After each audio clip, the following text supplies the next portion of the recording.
Dear students, जैसा कि आप सभी जानते हैं, आप लोगों को चैप्टर नंबर 1 से रिलेटेड सारी वीडियोस सेंड कर दी गई हैं और फाइनली इसकी नोट्स जो हैं वो भी आपको पहुंचा दी गई है आप तक। तो बच्चों, इनको सारी नोट्स को आप अपनी नोटबुक में नोट डाउन कर लीजिए। और अब हम अगला चैप्टर अपना शुरू करते हैं, that is safety and first aid.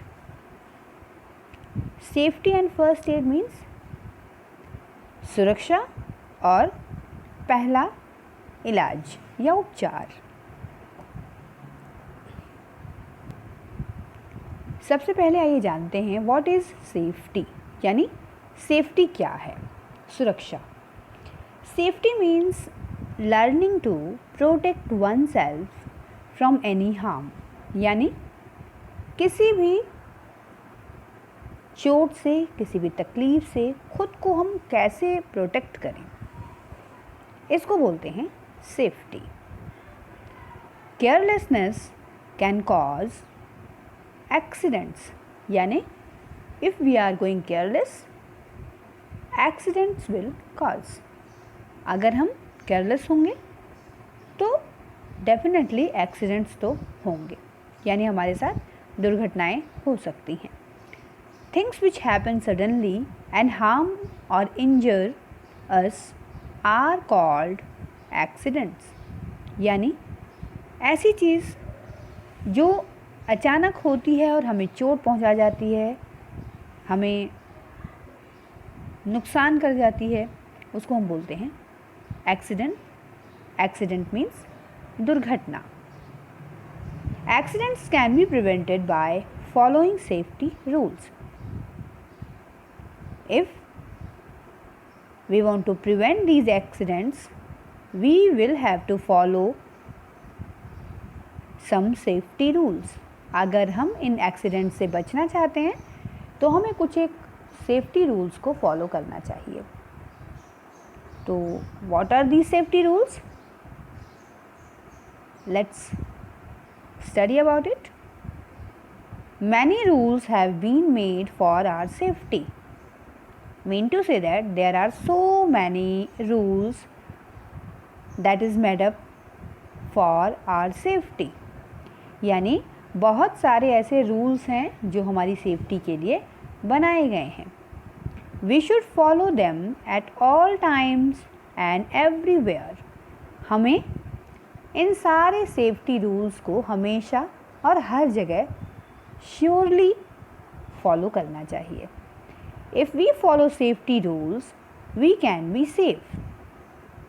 If we are going to follow these safety rules, we can be safe.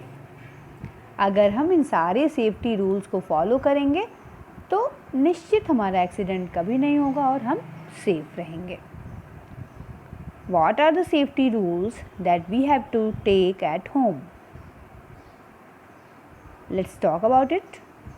आइए हम जानते हैं कि कौन से ऐसे सेफ्टी रूल्स हैं, ऐसे कौन सी सेफ्टी है जो हमें घर पर रखनी चाहिए। We should not play with sharp things like needle, scissors, blade, safety pins, knife, board pin, etc. It means there are so many sharp things in our house. Okay, but don't touch them without the permission. Don't play with these sharp things. It can be harmful to you. किसी भी धारदार या नुकीली चीज़ जो आपके घर में रखी हुई है उससे कभी मत खेलिए। Just like needle, scissor, blade, safety pins, knife, board pins, इनसे अगर आप खेलेंगे तो निश्चित इट कैन हार्म यू, ये आपको चोट पहुंचा सकती है, इससे आपको बाउंड हो सकती है, कट्स हो सकते हैं, है ना।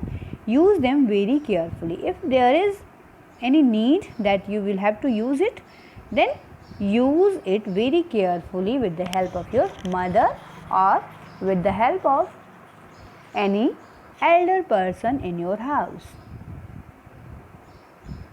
दे मे हर्ट अस, ये सारी चीज़ें जो आप देख रहे हैं इस पिक्चर के अंदर, don't play with these things, it can hurt you. इन सारी चीज़ों से कभी भी खेलने की कोशिश मत करिए, ये आपको नुकसान पहुंचा सकता है।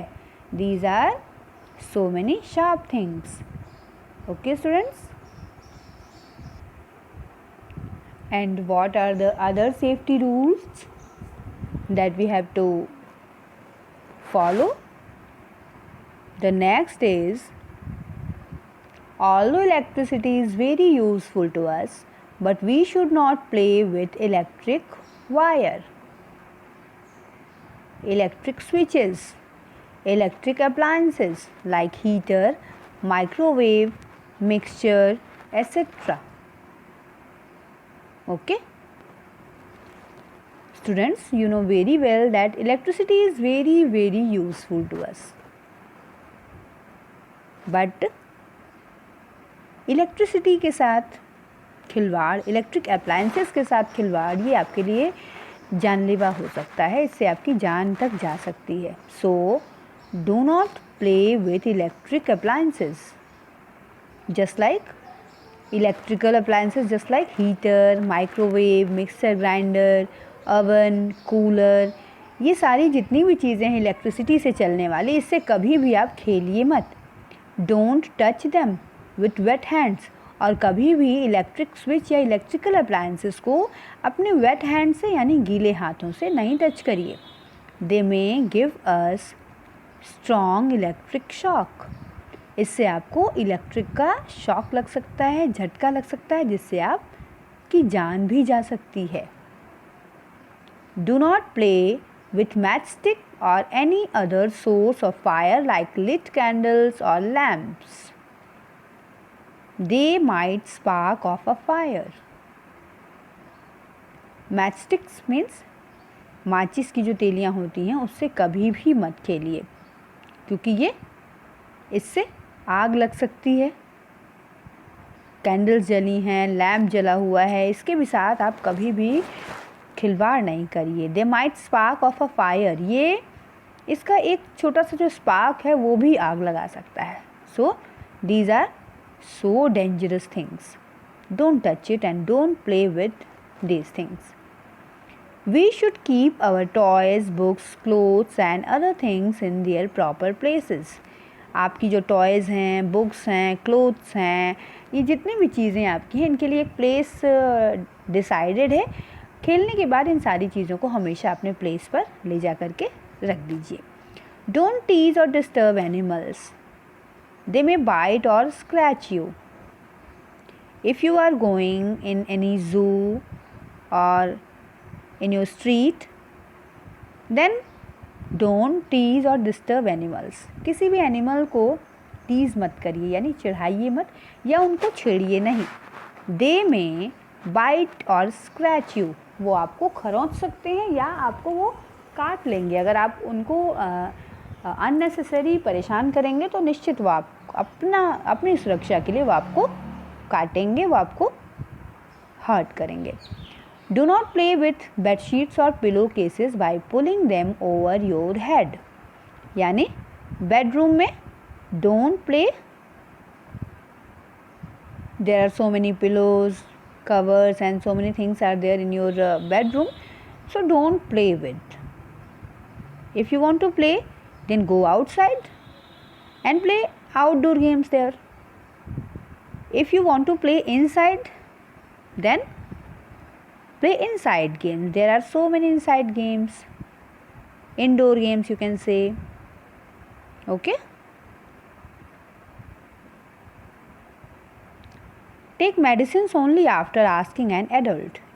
If you have fever, if you have some problem is there, then take medicines only after asking an adult. अगर आपको कोई मेडिसिन लेनी है तो अपने घर के किसी बड़े से पूछ के उनके सामने ही मेडिसिन को लीजिए। We must be careful while walking on the wet floor. We may slip and fall. अगर आपके घर में पानी गिरा हुआ है किसी भी तरह से या स्वाइप्ड है तो बहुत ही ध्यान से चलिए या थोड़ी देर के लिए बैठ जाइए कहीं, सूखने के बाद ही चलिए, अदरवाइज़ आप स्लिप हो सकते हैं और बुरी तरह से गिर सकते हैं। Do not lean over the balcony railings, यानी आपके घर में जो बालकनी में रेलिंग्स लगी हैं उसके ऊपर झुक करके कभी भी मत खड़े होइए, it can be danger. Do not run on the stairs, whenever you are going through the stairs on the roof, don't run on the stairs, तो उस स्टेयर्स के ऊपर कभी भी दौड़िए मत, you can slip and badly affected। Students, with this I am going to close this topic today, and tomorrow we will meet again with the rest part of the chapter.